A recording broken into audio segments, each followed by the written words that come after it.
परीक्षित जी सुखदेव जी से कह रहे हैं, प्रभु आपने प्रवृत्ति मार्ग और निवृत्ति मार्ग से क्या होगा पूरी जानकारी दी हमें, उसका दुष्परिणाम क्या है, उसका सुपरिणाम क्या है, पूरी जानकारी दी। अधर्म करने से नरक में जाना पड़ेगा, हमें पूरा बताया इससे क्या होगा, उससे क्या होगा। अब आप हमें ये बताइए, अगर अनजाने में कोई गलती हो जाती है तो क्या हमें उसका भी पाप भोगना पड़ेगा? सुखदेव जी कहते हैं, अगर अनजाने में अगर किसी जीव की हत्या हो जाए तो उसका प्रायश्चित करो, उसका प्रायश्चित। अनजाने में अगर हो जाता है, भगवान से क्षमा मांगो, प्रभु ये हमसे क्या हो गया है, भगवान से बोलो अब हमसे ऐसा नहीं होगा।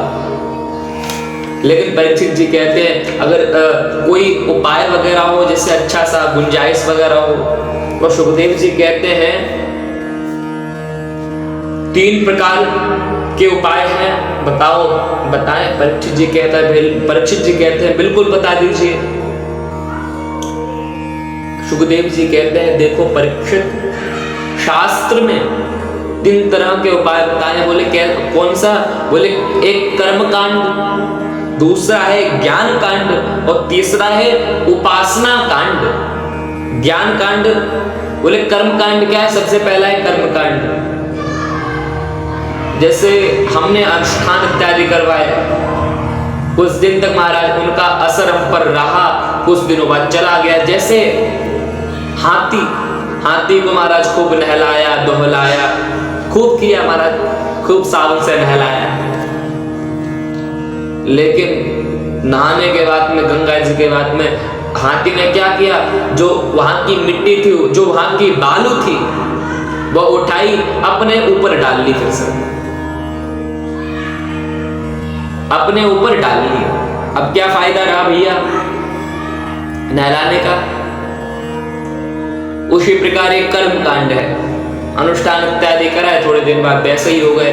अब दूसरा है, उससे जोरदार शुद्धि बताई है प्रायश्चित करने के। बोले एक है ज्ञान कांड, दूसरा ऑप्शन पे। ज्ञान कांड में क्या है महाराज? 10 दिन तक ब्रह्मचर्य का पालन किया, खूब तपस्या की, खूब भगवान का भजन किया, खूब भगवान का भजन किया। लेकिन 11वें दिन महाराज क्या हुआ? छोड़ दिया। जैसे बांस होते ना, बांस को काट दो, जैसे गन्ने को काट दो फिर उगाते हैं, वैसे ही 11वें दिन छोड़ दिया महाराज, फिर से वही पाप कर्म शुरू। लेकिन एक तीसरी शुद्धि बताई है उपासना कांड की। उपासना कांड में क्या है? बोले उपासना कांड में ये है, अपना जो चित्त है, जो आपका चित्त है, वो भगवान के चरणों में समर्पित कर दो, भगवत शरणागति ले लो, कह दो भगवान हम आपके हैं और आप हमारे हैं, बस ये कह दो। के चित्त केवल भक्त्या वासुदेव परायणः अघम धुन्वन्ति काट्स्येन निहारा मिव भास्करः।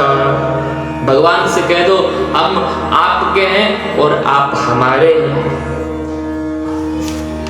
सुखदेव जी कहते हैं, परीक्षित, जो भगवान का भजन करता है, जो भगवान का नाम लेता है,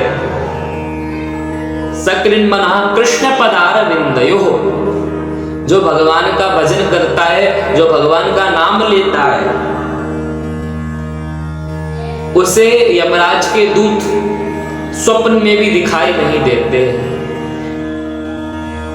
आगे सुखदेव जी कथा करते हैं अजामिल की, परीक्षित को अजामिल की कथा सुनाते हैं सुखदेव जी। बोले उत्तर प्रदेश में एक शहर है प्रख्यात नगर। बोले कौन सा? उसका नाम है कन्नौज। कानिकुब्जे द्विजः कश्चित् दासीपतिरजामिलः नाम्ना नष्ट सदाचारो दास्यः संसर्ग दूषितः। उसमें एक ब्राह्मण बालक कौन रहता है? बोले अजामिल रहता है, माता पिता का आज्ञाकारी है, सर्वगुण संपन्न है।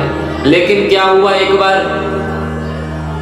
कुसंग में पड़ गया, जंगल गया था भगवान की पूजा इत्यादि सामग्री लेने, तुलसी लेने, कुशा लेने, लकड़ियां हवन इत्यादि की लकड़ियां लेने।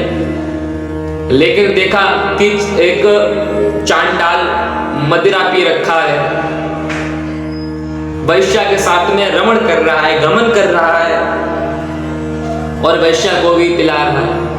महाराज इतना देखा तो उसका जो मन था, उसका जो चित्त था, उस वैश्या में लग गया। अब तो भैया क्या बता रहे, वह जो अजामिल था, विद्वान था, बढ़िया, कुसंग में पड़ गया। संत कहते हैं अगर दुष्ट और सांप की अगर तुलना की जाए तो सर्प जो सांप है वो दुष्ट से कतई बहुत अच्छा है। बोले कैसे? सांप आपको कब काटेगा? जब आपका समय होगा, जब आपकी मृत्यु आने वाली होगी, तब आपको सांप काटेगा। लेकिन दुष्ट क्या करेगा? दुष्ट आपको हर समय काटेगा। बोले कैसे? जैसे सांप के तो दांत में जहर है, बिच्छू की पूंछ में जहर है, लेकिन जो दुष्ट है उसके पूरे शरीर में जहर है, गले में, पैर में, पेट में, सिर में, नाक में, जीभ में, हर जगह जहरी जहर है। और अगर आप उस कुसंगी व्यक्ति के साथ रहेंगे तो महाराज आपका तो पतित होना निश्चित ही है। संत कहते हैं उस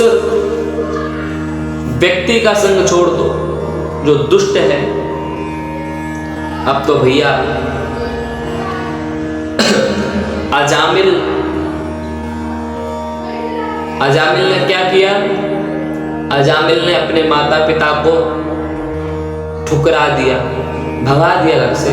जो उसकी पत्नी थी, सुलक्षणा, बढ़िया धर्म पत्नी थी, पतिव्रता थी, उसने उसको भी छोड़ दिया और उस वैश्या को लेवा लाया। उस वैश्या से 10 पुत्र पैदा किए, 9 पुत्र तो थे, 10वां पुत्र गर्भ में था। एक बार क्या हुआ? बोले बस्ती में एक संत आए, लोगों ने, संत भगवान ने, जो महात्मा जी थे, महात्मा जी ने लोगों से पूछा, भैया कोई आश्रम हो, कोई मठ हो, कोई मंदिर हो, कोई धर्मशाला हो तो बता दीजिए, मैं रात भर थोड़ा वहां विश्राम कर लूं। लेकिन लोगों ने, महाराज, जो कुसंगी व्यक्ति थे, जो दुष्ट थे,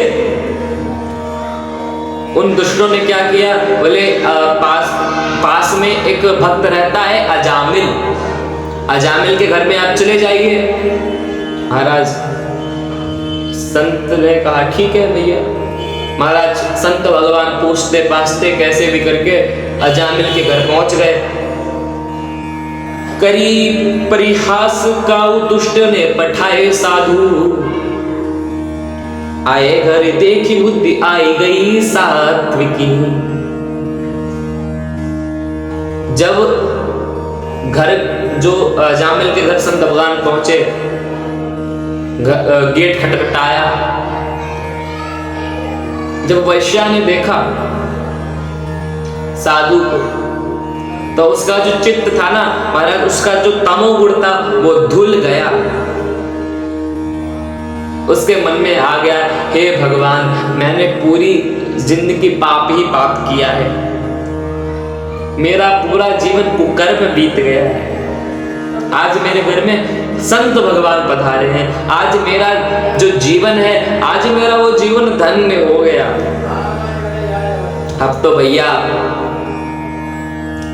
जो वैश्या थी वह संत भगवान के चरणों में लेट गई, प्रभु आज मेरा जीवन धन्य हो गया है, मेरा आज आप मेरा आतिथ्य स्वीकार करिए।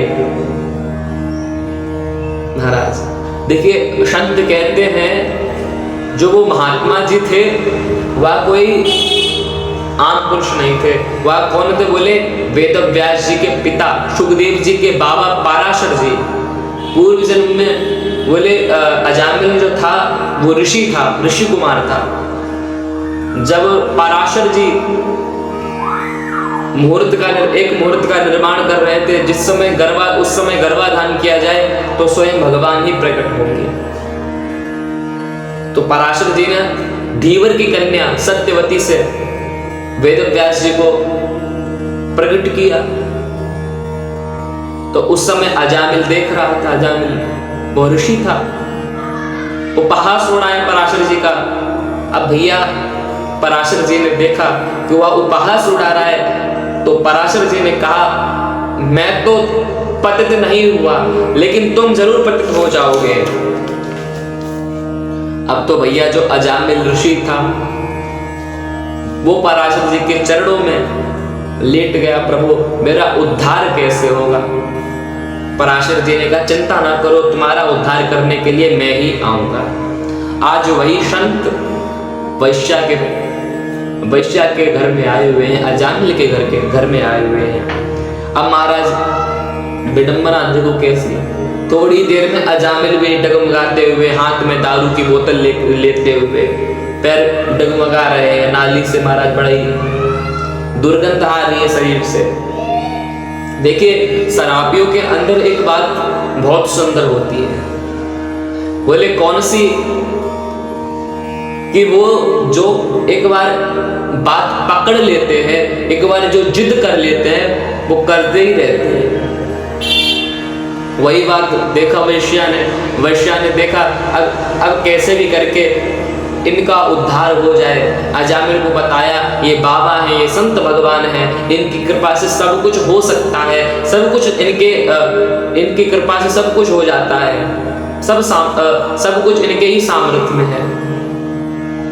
अजामिल से कहा ऐसा करो, इनके पैर पकड़ लो, इनसे बोलो मैं पतित हो चुका हूँ, मेरा उद्धार कर दो। महाराज अजामिल गया, संत भगवान के जो पराशर जी आए हुए थे संत के रूप में, महात्मा जी के रूप में, उनके चरण पकड़ लिए और कहा मैं प्रभु पतित हो चुका हूँ, मेरा उद्धार कर दो। इधर संत भगवान ने कही बेटा तुम चिंता मत करो, मैंने तुम्हारी रोटी खाई है, मैंने तुम्हारा नमक खाया है, तुम्हारा उद्धार तो निश्चित ही होगा। ऐसा करो जो तुम्हारे 9 बालक हैं वो तो हो गए, कोई बात नहीं, उनका नाम तुमने ऐसे पप्पू वगैरह जो भी तुमने रख दिए, लेकिन जो तुम्हारा 10वां पुत्र है जो गर्भ में पल रहा है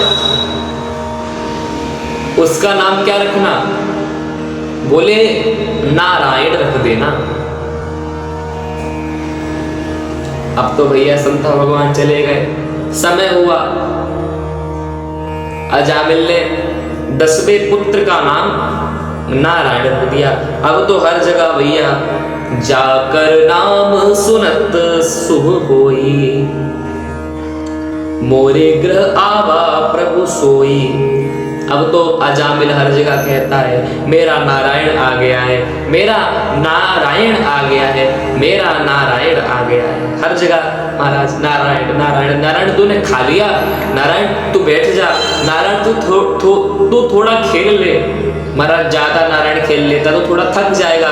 महाराज हर जगह नारायण नारायण नारायण नारायण। अब तो भैया समय आ गया जाने का समय आ गया, अंतिम समय। भयंकर आकृति वाले यमराज के यमदूत आए, भयंकर दांत हैं, बड़ी बड़ी दाढ़ी, हाथ में महाराज रस्सी लिए हुए हैं फांसी में, बढ़िया। अजामिल ने देखा महाराज जब तो मैं आज तो मेरी मृत्यु निश्चित है। अपने जो उसका जो बालक था जो खेल रहा था थोड़ी दूर पर, उसको पुकारा स्वर में, हे नारायण कहाँ हो तुम? महाराज व्याकुल होकर इधर भगवत पार्षद सुन रहे थे। भगवान का संकेत हुआ भगवान का महाराज संकेत हुआ, तुरंत भगवत पार्षद पहुंच गए, यमदूतों से कहा इसको क्यों ले जा रहे हो? यमदूतों ने कहा भैया इसने अपने जीवन में पाप ही पाप किए हैं, इसने कभी भी कोई अच्छा कार्य नहीं किया। लेकिन भगवत पार्षदों ने कहा इसने पाप किए हो या ना किए हो, लेकिन इसने अंतिम समय में भगवान का नाम लिया है। यमदूतों ने कहा नहीं भैया, इसने अपने बच्चे का नाम लिया है, नारायण। भगवत पार्षद ने कहा चाहे अनजाने में लिया हो, चाहे जानबूझ कर लिया हो, नाम तो लिया है। सांकेत्यम पारिहासम वा स्तोवम हेलनमेव वा वैकुंठ नाम ग्रहणम अशेषा गहरम विदु। चाहे भगवत पार्षद कहते हैं चाहे जैसा भी नाम लिया हो, नाम तो लिया है ना। अब तो भैया भगवत पार्षदों ने यमदूतों को मार पीट कर महाराज भगा दिया बड़ी हंसी। अजामिल ने देखा ना हमें यमराज के यमदूत ले गए, ना हमें विष्णुदूत ले गए, अब क्या करें? देखा अपने अनुभव से अजामिल ने विचार किया, मैंने अपने पूरे जीवन में सिर्फ पाप कर्म किए हैं, कभी अच्छा कार्य नहीं किया, और सिर्फ मैंने नारायण का नाम ले लिया तो मुझे स्वयं भगवत पार्षद बचाने के लिए आ गए। अगर मैंने भगवान का नाम, भगवान का भजन किया तो मेरा कितना कल्याणकारी होगा। अब तो मैं उनका ही भजन करूंगा। अब तो भैया अजामिल ने घर परिवार छोड़ के गंगा किनारे हिमालय की तराई में भगवान का भजन किया, नारायण नारायण खूब भजन किया। थोड़े दिनों में भगवत पार्षद आए, भगवान ने विमान भेजा, बुलावा भेजा, जाओ मेरे भक्त अजामिल को बुला। इधर महाराज क्या हुआ, यमदूत गए यमराज जी के पास में, पूछा भैया प्रभु हमें आपने उनके पास में क्यों भेज दिया? जब हमारा कोई काम नहीं है, हमें मार पीट कर भगा दिया गया है, तो हमें उनके पास में क्यों भेज दिया गया? यमराज कहते हैं देखो उनको मत लाना। बोले किन किन को मत लाना? बोले जिह्वान भक्ति भगवत गुण नाम ध्येयम चेतश्च न स्मरति तच्चरणारविंदम कृष्णाय नो नमति यच्चिर एकदापि तानानयद्यमसतो कृत विष्णु कृत्यान। यमराज अपने यमदूतों से कह रहे हैं देखो उनको मत लेके आना। बोले किनको? पहले तो बता रहे हैं उनको लेके आना। बोले किनको? बोले जिनकी जिह्वा पर, बोले जिनकी जीभ पर भगवान का नाम ना आता हो, उनको नरक में तुरंत लेके आना। और बोले जिसका चित्त भगवान के प्रभु की कथा की ओर ना जाता हो, भागवत कथा की ओर ना जाता हो, जो भगवान का भजन ना करता हो, स्मरण ना करता हो, जिसका मस्तक कभी ठाकुर जी के चरणों में ना लगा हो, उनको तुरंत नरक में ले आना। और बोले लेकर किसको मत आना है? जो भगवान का भजन करता हो, जिसने भगवान का नाम ले लिया हो, एक भी बार भी नाम ले लिया हो, उसको कतई यमलोक में लेकर मत आना। इस प्रकार भैया सुखदेव जी ने परीक्षित जी को बड़ी सुंदर कथा सुनाई।